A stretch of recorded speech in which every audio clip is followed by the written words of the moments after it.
Ya estamos de regreso. En Pulso, su opinión es importante.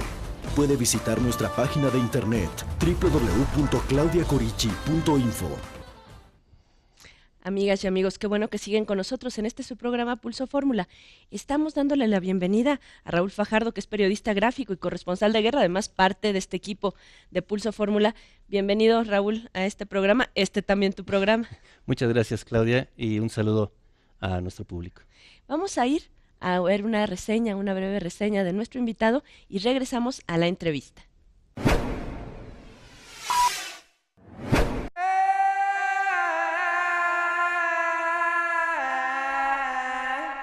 Raúl Fajardo, periodista, fotógrafo, documentalista. Es egresado de la maestría en periodismo de la Universidad Estatal de Voronezh, en Rusia. Ha trabajado en México para diarios como La Jornada, El Reforma y publicado en Milenio, El Independiente, México Hoy, entre otros.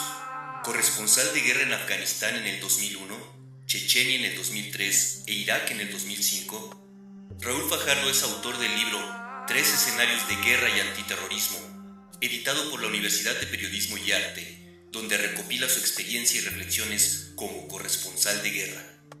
Como documentalista, es autor de Rusia siglo XXI, un recorrido por diversas regiones de Rusia, como Daguestán, Kalmuikia, Chechenia, Tatarstán y Moscú.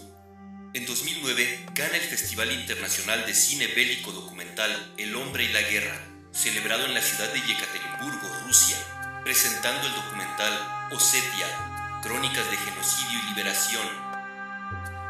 En 2010, vuelve a ganar con Ellos vencieron al fascismo, documental basado en sus entrevistas con veteranos soviéticos de la Segunda Guerra Mundial. Actualmente, Raúl Fajardo es productor de este programa Pulso Fórmula.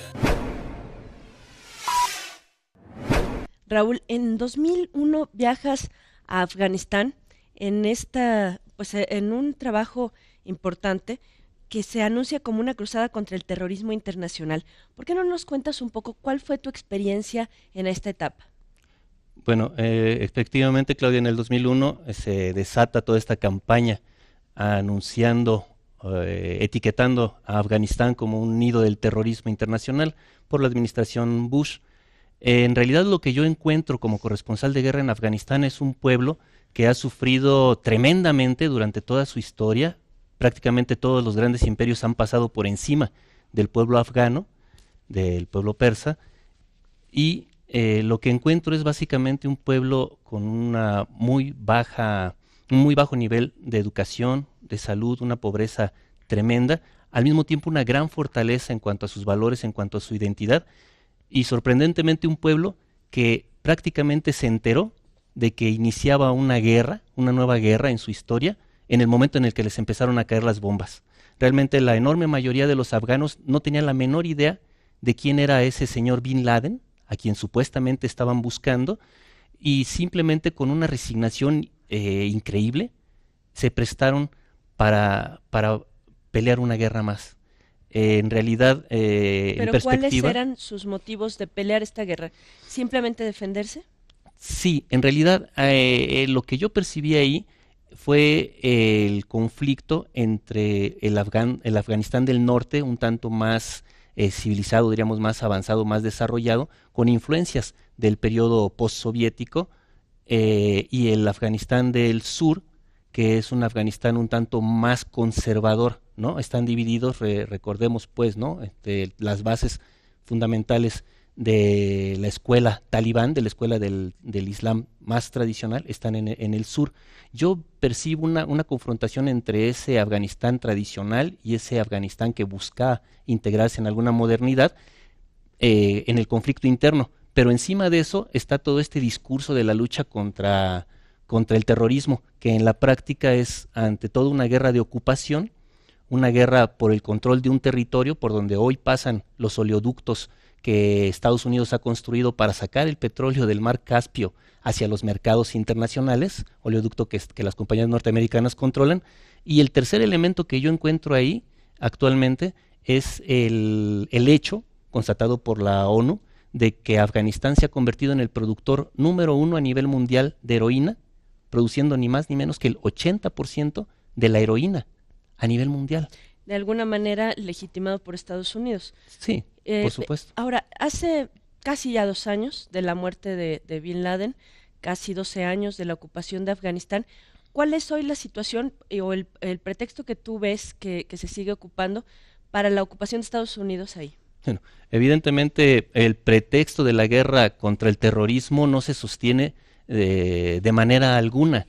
Tras la muerte, por otro lado, en circunstancias muy sospechosas, porque nunca nadie realmente de los medios ha podido constatar la historia, la versión oficial norteamericana de la muerte de Bin Laden.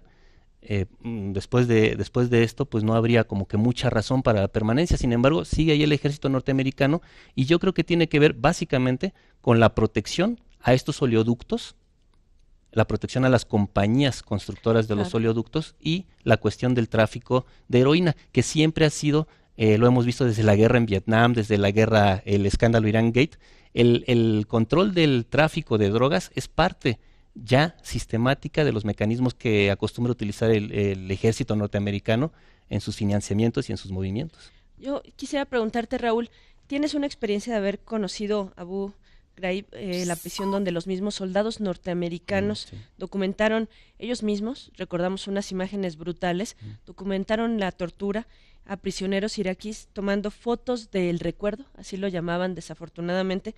¿Cuál es tu testimonio al respecto y cómo este tema también del terrorismo ha servido para el abuso y la violación a derechos humanos? Sí, es impresionante cómo el manejo mediático en Estados Unidos que logró la administración Bush llevó al terror de la propia población norteamericana que con miedo, realmente con miedo, aceptó el acta patriótica, aceptó una serie de condiciones y aceptó, por supuesto, también la guerra de invasión a Irak como parte de una guerra contra el terrorismo, cuando actualmente sabemos perfectamente que, en primer lugar, nunca existieron las armas de destrucción masiva que decían buscar, y en segundo lugar, Saddam Hussein no tenía absolutamente ningún nexo con Al-Qaeda ni con ninguna otra organización de este tipo. Y es claro porque en realidad la formación, la línea que seguía Saddam Hussein era absolutamente diferente a la de los wahabitas radicales, que son fundamentalistas, que son quienes han promovido el terrorismo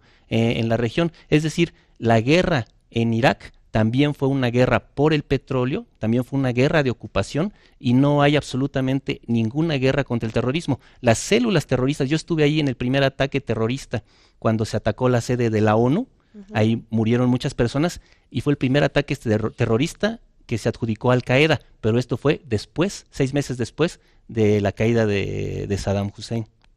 Cuéntanos un poco esta experiencia, esto que te preguntaba, ¿cómo fue esta etapa en esta prisión de estas torturas bajo el argumento de que se estaba hablando de terroristas? Sí, mira, te voy a contar específicamente mi experiencia cuando estuve en Irak, en la capital Bagdad, y pues haciendo investigación y apoyo para la gente de Global Exchange sobre derechos humanos.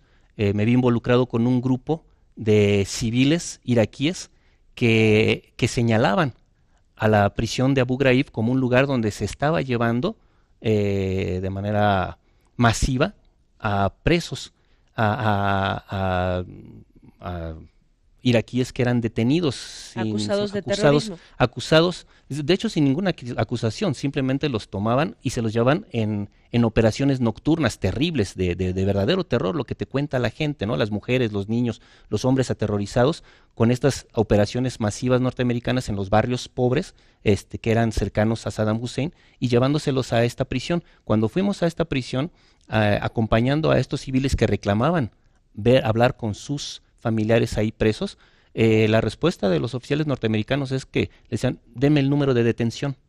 Y los iraquíes decían, ¿cuál número de detención?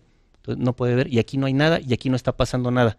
Después, yo mismo fui detenido en ese momento, porque me vieron que traía una cámara, y me detuvieron. Afortunadamente encontré a un militar de grado medio, de origen puertorriqueño, cuando vio que mi pasaporte era mexicano, de una manera bastante grosera, pero muy afortunada para mí, me corrió de ahí y me dijo, lárgate, no te quiero volver a ver porque no respondo. Esas fueron sus palabras.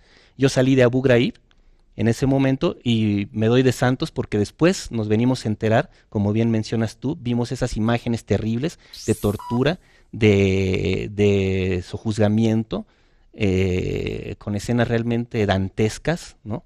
Del abuso y la burla que hacían los soldados norteamericanos. Yo la percepción que tengo de los soldados norteamericanos ahí es que son en su mayoría jóvenes, extremadamente jóvenes, que no entienden realmente qué es lo que están haciendo ahí. Muchas veces están tan dominados por el miedo ellos mismos que eso los impulsa a cometer estos abusos. Entonces ahí vemos cómo se cierra un ciclo, ¿no? Donde esta supuesta guerra contra el terrorismo lo que genera es terror. Tenemos otro ejemplo, por ejemplo, la cárcel de Guantánamo, que se siguen cometiendo, se siguen cometiendo una serie de abusos brutales aquí, pero a mí me gustaría que nos dijeras tu opinión por último sobre este tema del terrorismo. ¿Cuál es tu opinión, ahora que tenemos este programa hablando sobre terrorismo, cuál es tu opinión sobre el terrorismo y cuáles son las causas de este terrorismo? Mira, realmente es una cuestión muy, muy compleja. Afortunadamente ya tuvimos aquí a este invitado me encantó su exposición del doctor que nos precedió.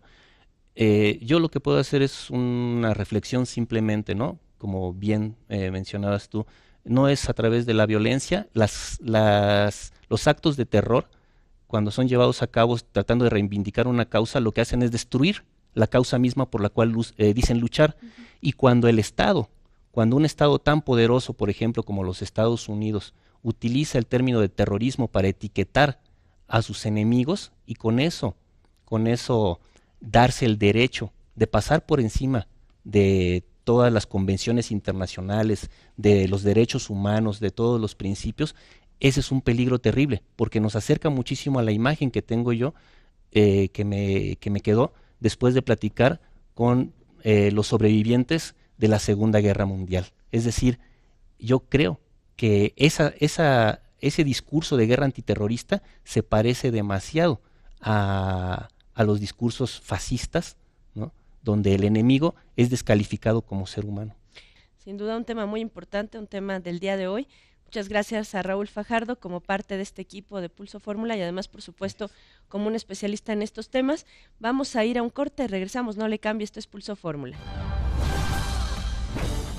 Vamos a una pausa y enseguida regresamos a este espacio de expresión plural, Pulso.